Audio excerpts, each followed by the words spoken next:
Dakwaan bahawa orang Melayu akan kehilangan hak sekiranya UMNO tidak lagi menjadi sebahagian daripada kerajaan disifatkan sebagai naratif politik yang sengaja dibangkitkan bagi mencetuskan kebimbangan dalam kalangan pengundi menjelang pilihan raya negeri Johor.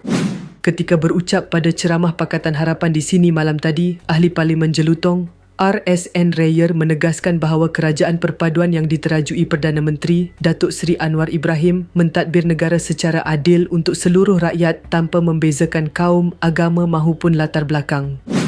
Mengulas dakwaan yang dikaitkan dengan Khairi Jamaluddin bahawa orang Melayu akan kehilangan hak sekiranya UMNO tidak berada dalam kerajaan, Raya menyifatkan kenyataan itu sebagai tidak berasas dan tidak mencerminkan realiti pentadbiran negara ketika ini. Dalam kerajaan hari ini, semua rakyat menerima manfaat yang sama. Bantuan dan subsidi diberi kepada rakyat Malaysia tanpa mengira sama ada Melayu, Cina, India atau kaum lain, katanya.